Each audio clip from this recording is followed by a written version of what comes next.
Semua orang ingin memiliki karir yang sukses, tapi banyak dari kita yang nggak tahu bagaimana caranya.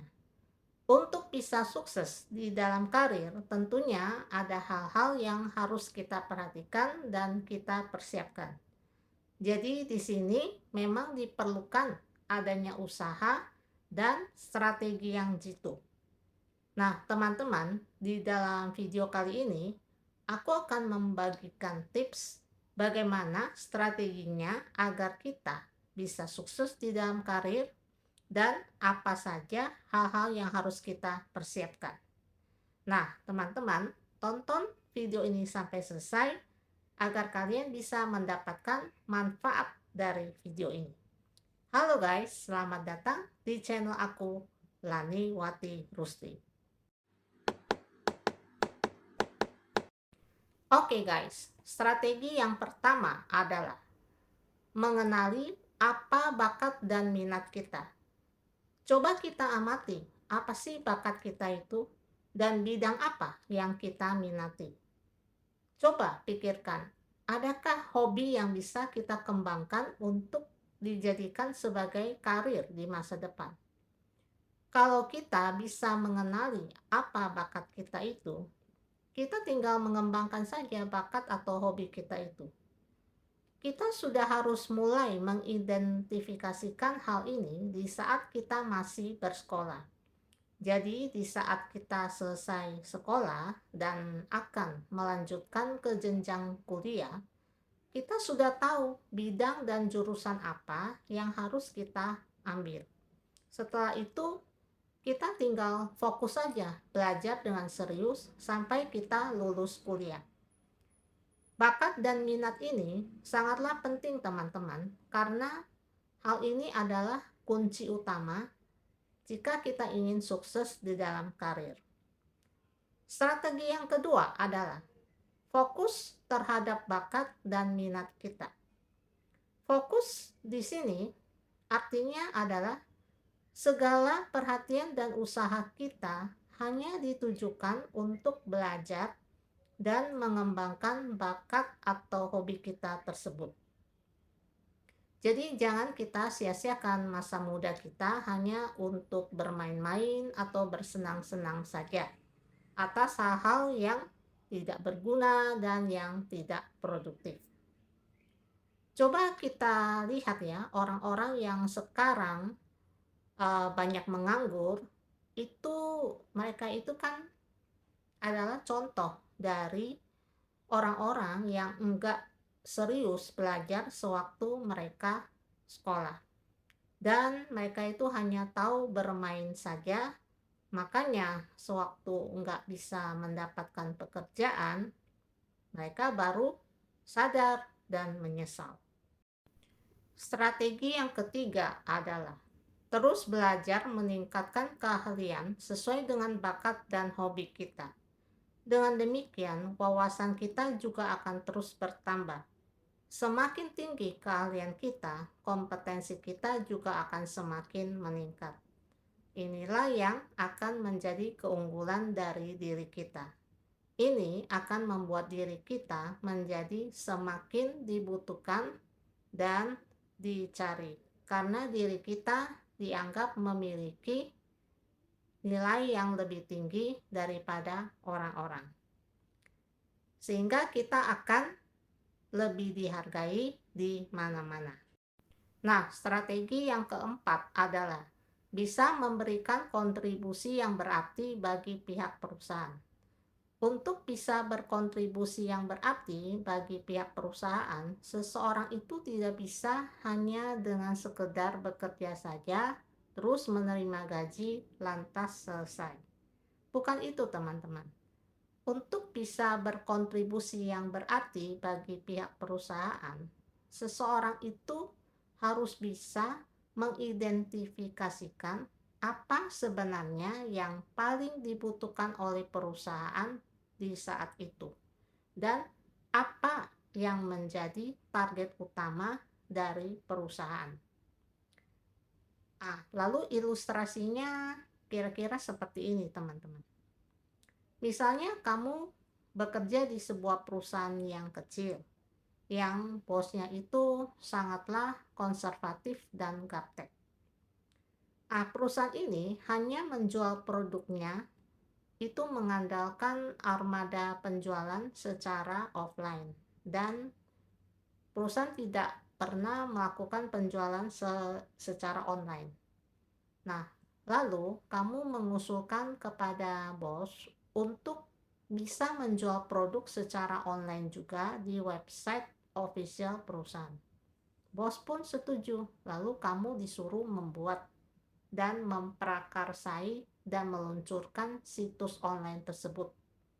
Dan setelah itu terbukti bahwa omset penjualan perusahaan berhasil meningkat sampai 3 kali lipat. Bos pun senang karena omset penjualan meledak, dan ia pun langsung mengangkat kamu menjadi manajer pemasaran. Yang tadinya itu kamu hanyalah seorang staff sales biasa.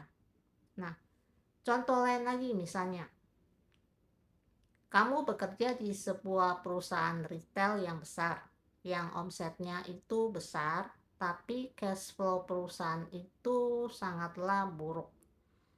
Karena tagihan banyak yang macet, nggak bisa tertagih. Kredit diberikan dengan amat leluasa tanpa adanya sistem pengamanan apakah customer itu bisa membayar atau tidak.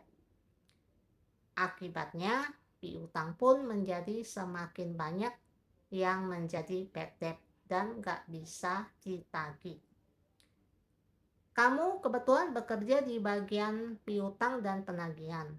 Setelah kamu menjabat di posisi itu, kamu langsung bisa mendeteksi bahwa kesalahan itu terjadi akibat SOP kredit yang buruk. Kamu lalu mengubah SOP yang lama dan menciptakan sebuah sistem dan SOP yang baru, yang lebih ketat di dalam hal pemberian kredit. Kamu juga membangun dan menata lagi sebuah tim piutang dan penagihan, juga kolektor yang lebih ahli dan kompeten. Nah, setelah berjalan beberapa bulan, ternyata bad debt pun mulai bisa berkurang dan cash flow pun sedikit demi sedikit menjadi semakin lancar. Setelah itu, setengah tahun kemudian, cash flow perusahaan dan piutang perusahaan menjadi sehat kembali, dan perusahaan pun selamat dari krisis dan kebangkrutan. Lalu bos pun dibuat kagum oleh kamu, dan tak lama kemudian kamu pun diangkat menjadi seorang direktur keuangan. Nah, kira-kira seperti itulah contoh dari kontribusi yang berarti itu. Nah, strategi yang kelima adalah bersikap terbuka dan siap beradaptasi. Dunia kerja itu adalah sebuah arena yang problematik, syarat dengan konflik dan penuh dengan tantangan. Maka itu, perubahan akan selalu diperlukan dan terjadi di setiap saat. Jadi, kita harus bisa belajar bersikap terbuka dan selalu siap untuk beradaptasi kalau mau menang. Dan strategi yang keenam adalah bisa bekerja sama dengan semua pihak. Strategi yang keenam ini adalah yang paling banyak disepelekan orang. Banyak orang yang mengabaikan dan meremehkan masalah ini. Akibatnya, karir seseorang itu bisa menjadi mandek dan enggak berkembang. Ketidakmampuan seseorang dalam hal bekerja sama seringkali menjadi alasan utama kenapa orang itu seringkali resign dan enggak pernah bisa bekerja lama di sebuah tempat. Jadi, kalau kalian mau karir kalian itu sukses, strategi ini harus benar-benar diperhatikan. Lalu strategi yang ketujuh adalah wajib membina hubungan yang harmonis dengan atasan. Serius, aku ku bilang di sini bahwa strategi ini adalah kunci utama dari kesuksesan karir seseorang loh. Siapa orangnya yang bisa mempromosikan diri kita kepada bos? Tentu saja dia adalah atasan kita. Jadi, kemampuan untuk bisa bergaul dengan atasan itu adalah hal yang amat penting di dalam kantor. Seburuk apapun atasan kita itu, kita harus bisa membina hubungan yang baik dengan beliau. Disinilah kuncinya.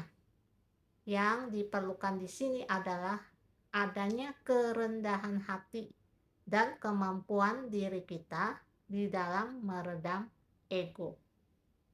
Banyak orang yang karirnya nggak bisa berkembang karena orang-orang ini memiliki konflik atau nggak cocok dengan atasannya di tempat kerja. Lalu strategi yang kedelapan adalah jangan menjilat. Di mana-mana penjilat itu dibenci di tempat kerja. Seorang penjilat itu tidak akan dihormati dan dihargai di tempat kerja. Dia juga tidak akan mendapatkan dukungan dari semua orang. Orang yang menjadi penjilat adalah karena orang ini enggak memiliki kemampuan di dalam bekerja. Orang ini mungkin hanya bisa menyenangkan hati 1-2 orang saja, tapi dia tidak mungkin bisa menyenangkan hati semua orang. Jadi kalau seseorang itu nggak memperoleh dukungan dari semua pihak, maka nggak mungkin karir orang ini bisa sukses di tempat kerja. Nah, strategi yang kesembilan adalah asah keahlian di dalam berkomunikasi.